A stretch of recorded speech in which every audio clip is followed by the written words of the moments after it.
1 Tesalonika pasal 4 ayat 11, jadi bilang, dikatakan kita di sini saya baca sama-sama perikopnya. Hidup yang sopan. Hidup yang sopan. Dan anggaplah sebagai suatu kehormatan untuk hidup tenang, untuk mengurus persoalan-persoalan sendiri dan bekerja dengan tangan, seperti yang telah kami pesankan kepadamu. Sehingga kamu hidup sebagai orang-orang yang sopan di mata orang luar dan tidak bergantung pada mereka. Amin. Pengharapannya untuk kaum beriman yang mati. Selanjutnya kami tidak mau, saudara-saudara, bahwa kamu tidak mengetahui tentang mereka yang meninggal, supaya kamu jangan berduka cita seperti orang-orang lain yang tidak mempunyai pengharapan. Ayat 14, karena jikalau kita percaya bahwa Yesus telah mati dan telah bangkit, maka kita percaya juga bahwa dengan perantaraan Yesus, Allah akan mengumpulkan bersama-sama dengan Dia mereka yang telah meninggal. 2. Untuk kaum beriman yang masih hidup. Ayat 15, hal ini kami katakan kepadamu dengan firman Tuhan, kita yang hidup yang masih tinggal sampai kedatangan Tuhan, sekali-kali tidak akan mendahului mereka yang telah meninggal. Sebab pada waktu aba-aba diberi, pada waktu pemimpin malaikat berseru dan sangkakala Allah berbunyi, maka Tuhan sendiri akan turun dari surga dan mereka yang mati dalam Kristus akan lebih dahulu bangkit. Amin. Ayat 17, sesudah itu kita yang hidup, yang masih tinggal akan diangkat bersama-sama dengan mereka dalam awan menyongsong Tuhan di angkasa. Demikianlah kita akan selama-lamanya sama-sama dengan Tuhan. Karena itu, hiburkanlah seorang akan yang lain dengan perkataan-perkataan ini. Amin. Berjaga-jaga dan waspada, hari Tuhan datang seperti pencuri. Tetapi tentang masa dan waktunya, saudara-saudara tidak perlu dituliskan kepadamu.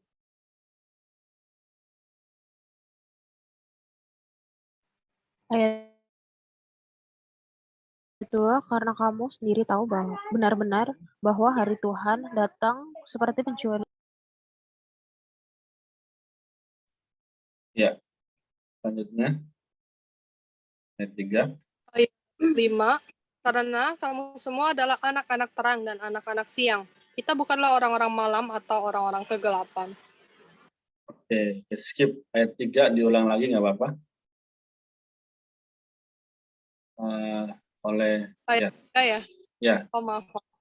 Apabila mereka mengatakan semuanya damai dan aman, maka tiba-tiba mereka ditimpa oleh kebinasaan. Seperti seorang perempuan yang hamil ditimpa oleh sakit bersalin, mereka pasti tidak akan luput. Amin. Hidup, iman, kasih, dan pengharapan. Ayat 4, tetapi kamu, saudara-saudara, kamu tidak hidup di dalam kegelapan, sehingga hari itu tiba-tiba mendatangi kamu seperti pencuri. Karena kamu semua adalah anak-anak terang dan anak-anak siang. Kita bukanlah orang-orang malam atau orang-orang kegelapan. Amin. Ayat 6. Sebab itu, baiklah kita tidur seperti orang-orang lain, tetapi berjaga-jaga dan sadar. Sebab mereka yang tidur waktu malam, dan mereka yang mabuk waktu malam. Tetapi kita yang adalah orang-orang siang, baiklah kita sadar, berbaju zirahkan iman dan kasih, Amin. dan berketopongkan pengharapan keselamatan. Ayat 9, karena Allah tidak menetapkan kita untuk ditimpa murka, tapi untuk beroleh keselamatan melalui Yesus Kristus Tuhan kita. Amin. Ayat 10, yang sudah mati untuk kita, supaya entah kita berjaga-jaga, entah kita tidur, kita hidup bersama-sama. Amin. Karena itu, nasihatilah seorang akan yang lain dan saling membangunlah kamu seperti yang memang kamu lakukan. Amin. Kerjasamanya Bersama kaum beriman, menempuh hidup yang rohani dan kudus. Kami minta kepadamu, saudara-saudara, supaya kamu menghormati mereka yang bekerja keras di antara kamu, yang memimpin kamu dalam Tuhan dan menegur kamu. Amin. Dan supaya kamu sungguh-sungguh menjunjung mereka dalam kasih karena pekerjaan mereka. Hiduplah selalu dalam damai seorang dengan yang lain. Kami juga menasihati kamu, saudara-saudara, tegurlah mereka yang hidup dengan tidak tertib. Hiburlah mereka yang tawar hati. Belalah mereka yang lemah. Sabarlah terhadap semua orang. Perhatikanlah supaya jangan ada orang yang membalas yang jahat dengan yang jahat, tetapi usahakanlah senantiasa yang baik terhadap kamu masing-masing dan terhadap semua orang. Ayat 16, bersukacitalah senantiasa. Amin. Ayat 17, tetaplah berdoa. Ucapkanlah syukur dalam segala hal, sebab itulah yang dikehendaki Allah di dalam Kristus Yesus bagi kamu. Amin. Janganlah padamkan roh. Dan janganlah anggap rendah membuat. Ujilah segala sesuatu dan peganglah yang baik. Jauhkanlah dirimu dari segala jenis kejahatan. Pekerjaan Allah Dan Allah menguduskan dan menjaga kaum beriman. Aku ya, ayat 23. Semoga Allah damai sejahtera menguduskan kamu seluruhnya, dan semoga roh, jiwa, dan tubuhmu terpelihara sempurna tanpa cacat pada kedatangan Yesus Kristus Tuhan kita. Amin. Amin. Ia yang memanggil kamu adalah setia, ia juga akan menggenapinya. Penutup. Ayat 25, saudara-saudara doakanlah kami. Sampaikanlah salam kami kepada semua saudara seiman dengan ciuman yang kudus. Oke, saya minta sama-sama yuk kita baca ayat 27 sama 28-nya. Demi nama Demi Tuhan, nama Tuhan, Tuhan, aku minta dengan sangat kepadamu, supaya surat ini dibacakan kepada semua saudara seiman. Anugerah Yesus Kristus Tuhan kita menyertai kamu. Amin. Oke ya, jadi sangat baik bagaimana dari pasal 4 ayat 11 sampai pasal 5 ini sampai selesai, begitu banyak terang yang Rasul Paulus berikan kepada kita. Ya, jadi contohnya ini yang saya garis kuning ya, adalah roh, jiwa, dan tubuh. Baik, saya persilahkan ya pada teman-teman yang ingin membagikan atau bertanya di kesempatan ini di awal, kalau supaya apa? Supaya kita boleh sama-sama mengerti. Amin. Oke, selamat datang Lisa. Silakan, siapapun ada yang mau.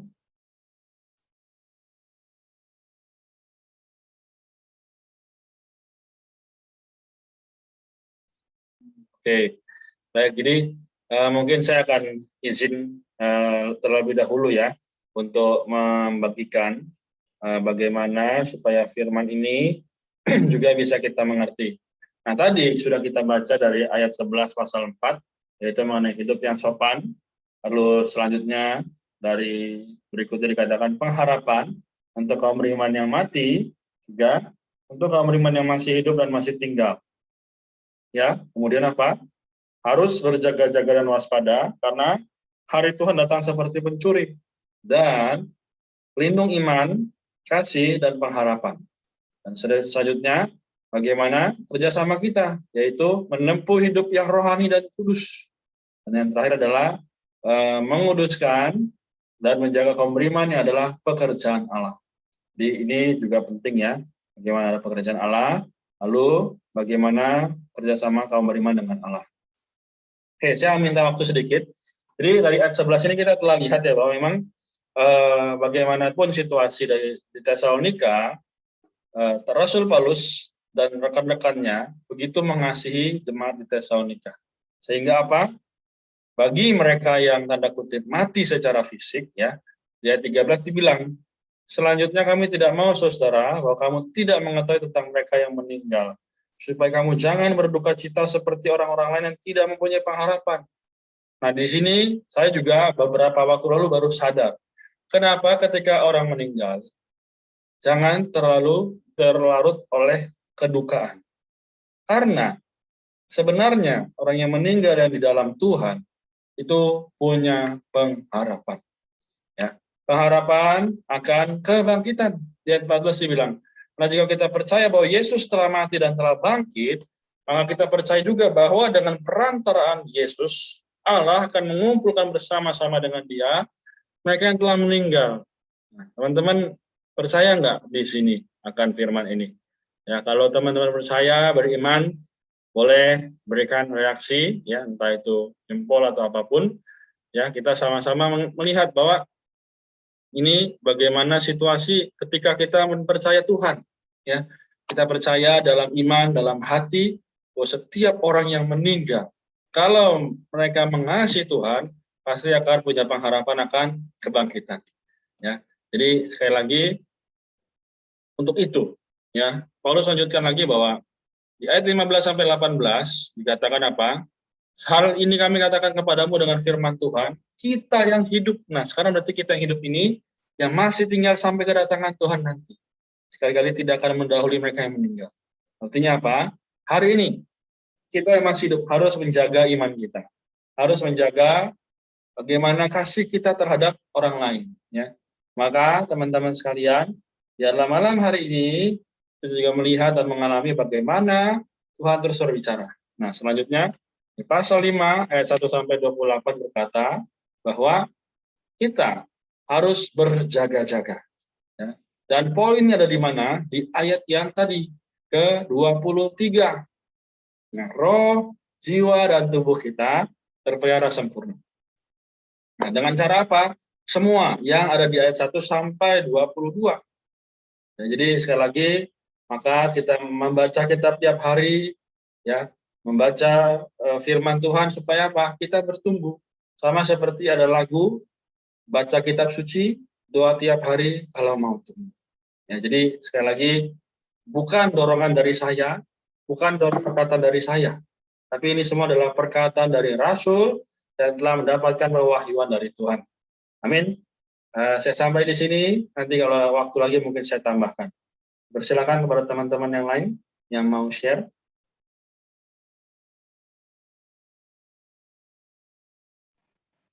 Amin. Kalau aku di pasal 5 ayat 15. Ya, ayat 15, perhatikanlah supaya jangan ada orang yang membalas yang jahat dengan yang jahat, tetapi usahakanlah senantiasa yang baik terhadap kamu masing-masing dan terhadap semua orang. Ayat ini sih kayak lagi masih proses kita sih kok untuk kehidupan kita. Itu aja sih kok. Thank you.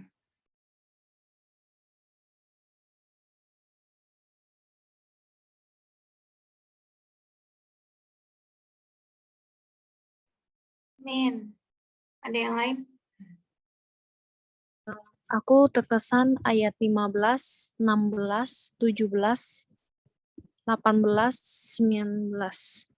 Perhatikanlah supaya jangan ada orang yang membalas yang jahat dengan yang jahat.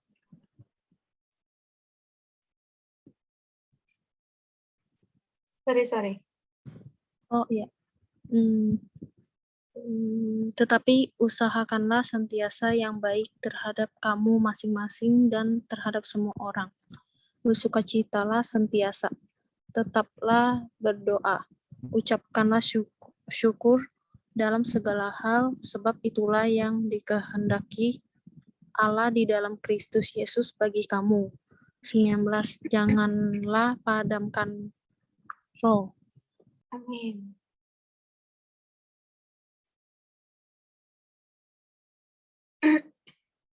Min, aku juga menikmati ya sebenarnya di pasal 5 ini cukup baik ya.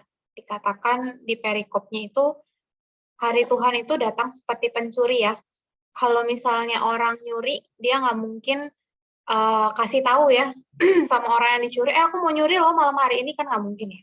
Tapi seorang pencuri itu pasti diem-diem ya, tanda kutip diem-diem, dan seorang pencuri pasti mencuri sesuatu yang berharga ya di dalam rumah itu. Gak mungkin seorang pencuri nyurinya kursi, serbet, meja mungkin ya, tapi kayaknya keberatan deh. Cuman si pencuri ini pasti mencuri sesuatu yang mustika ya. Hari ini kedatangan Tuhan ini adalah suatu peringatan sih bagi aku, khususnya ketika dia datang itu sebagai pencuri gitu. Aku perlu menjadi orang yang berjaga-jaga ya dikatakan. Berjaga-jaga di sini di ayat 6 dikatakan kita perlu berjaga-jaga dan juga sadar ya ketika orang lain mungkin terhanyut ya di dalam dunia hari ini, kita perlu menjadi orang yang berjaga-jaga. Aku juga terkesan ya, berjaga-jaganya ini bagaimana caranya? Kita harus belajar memakai ketopong keselamatan ya, ketopong pengharapan keselamatan, berbaju sirakan iman dan juga kasih. Nah, melalui hal ini kita juga menjadi orang yang senantiasa berjaga-jaga ya di dalam Tuhan. Aku juga terkesan tadi udah bacain ya sering di ayat 15 sampai ayat sebenarnya sampai ayat 22 sih. Ini adalah beberapa cara atau beberapa jalan ya bagaimana kita senantiasa berjaga-jaga hari ini ya. Khususnya di ayat 16 sampai di ayat 19 ya. Pertama, kita perlu menjadi orang yang bersukacita senantiasa. Ini kalau secara kalau secara kita bareng-bareng kumpul mungkin gampang ya. Kita nyanyi bareng-bareng, ngumpul bareng-bareng, mungkin kita bisa sukacita gitu. Tapi selepas ini mungkin nggak ya kita tetap sukacita. Terus di ayat 17 dikatakan tetaplah berdoa. Di ayat 18 dikatakan ucapkanlah syukur dalam segala hal ya.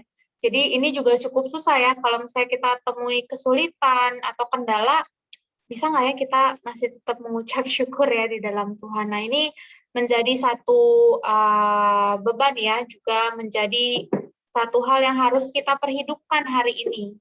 Nah bagaimana caranya? Caranya itu ada di ayat 19. Janganlah padamkan roh. Artinya segala hal yang tertulis di ayat sebelumnya itu kuncinya ada pada roh. Jadi kalau kita nggak tinggal dalam roh, pasti kita nggak mungkin menjadi orang yang bersuka cita. Pasti kita nggak mungkin jadi orang yang tetap berdoa, bahkan mengucap syukur dalam segala hal. Tapi kalau kita ada di dalam roh, pasti kita menjadi orang yang siap siaga. Menjadi orang-orang yang selalu berjaga-jaga menantikan kedatangan Tuhan kali kedua. Ya, semoga melalui hal ini kita tetap tinggal di dalam roh, sampai pada akhirnya kita mencapai di ayat 23, yaitu roh, jiwa, tubuh kita itu terpelihara sempurna tanpa cacat ya, pada kedatangan Tuhan Yesus Kristus Tuhan kita. Jadi ya semoga roh, jiwa, tubuh kita senantiasa terpelihara sempurna dengan cara kita tidak memadamkan roh. Melalui tidak memadamkan roh, kita pasti menjadi orang yang berjaga-jaga menantikan kedatangan Tuhan. Amin. Amin. Aku juga menikmati di ayat 16, 17, dan 18. Bersukacitalah senantiasa, tetaplah berdoa, ucapkanlah syukur dalam segala hal, sebab itulah yang dikehendaki Allah dalam Kristus Yesus bagi kamu. Di sini perkara berdoa ini ternyata bukan berdoa yang biasa, bukan berdoa sebelum makan aja atau berdoa sebelum tidur aja. Tapi berdoa di sini adalah artinya bersekutu tanpa henti dengan Allah di dalam roh kita. Dan hal ini perlu dipertahankan dengan gigih, dengan roh yang kuat. Dan kemudian di ayat 18-nya dibilang kita perlu mengucapkan syukur. Di sini dikatakan bahwa mengucap syukur dalam segala hal, sebab itulah yang dikehendaki Allah. Jadi sebenarnya kehendak Allah itu adalah 3 yang teratas itu, yaitu kita bersukacita, berdoa, dan bersyukur dalam hidup kita. Dan hidup semacam inilah yang merupakan kemuliaan bagi Allah dan bisa memalukan musuhnya. Puji Tuhan. Amin. Aku juga menikmati tentang ayat ini setelah memberitahukan tentang kedatangan Tuhan, itu dikatakan perkara berjaga-jaga gitu menjelang kedatangan Tuhan. Di ayat 8 itu pasal 5 ayat 8 dikatakan, tetapi kita kita yang adalah orang-orang siang, baiklah kita sadar berbaju zirah kain iman dan kasih dan berketopongkan pengharapan keselamatan. Di sini ada suatu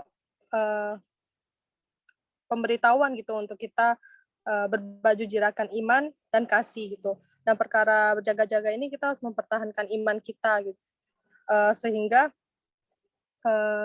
tubuh kita itu ada juga dikatakan, aku lupa ayatnya di mana, dikatakan diperbarui sehingga kita didapatkan tidak bercacat menjelang kedatangan Tuhan. Dan juga dikatakan perkara mengucap syukur gitu. Itu sih yang aku nikmati. Amin. Amin. Terima kasih. Satu atau dua orang lagi masih mau? Masih ada yang mau? Amin. Ya, aku juga nikmati di ayat 8 ya. Di situ ada dikatakan berbaju zirakan iman dan kasih, juga berketopongkan pengharapan keselamatan. Nah, makanya ini tuh aku tadi lihat ke subtitle apa sih? Kayak subjudulnya itu loh. Judul yang nomor 2 itu. Kan perlindungan iman, kasih dan pengharapan. Nah, artinya baju zirah dan ketopong ini adalah yang melindungi iman dan kasih, juga pengharapan. Nah, sini di catatan kakinya dikatakan semuanya itu perlu dilindungi sehingga kehidupan orang Kristen yang sejati bisa terjaga. Dan kehidupan ini adalah kehidupan yang berjaga-jaga dan waspada. Amin. Ya, seperti tadi udah banyak di-sharingkan ya, bahwa hari Tuhan datang seperti pencuri gitu ya. Kita nggak tahu kapan, tiba-tiba datang aja gitu. Maka kita harus siap, gitu. Kita harus berjaga-jaga. Ya, ini kembali ya, menguatkan aku juga bahwa ya perlu berjaga-jaga gitu. Ya, amin. Amin. Oke ya, Tuhan. Baik. 1, 2, 3. Baik. Oke ya. Jadi teman-teman semua sudah membicarakan dan membagikan bagaimana supaya kita memiliki satu penghidupan yang diuruskan bagi Tuhan.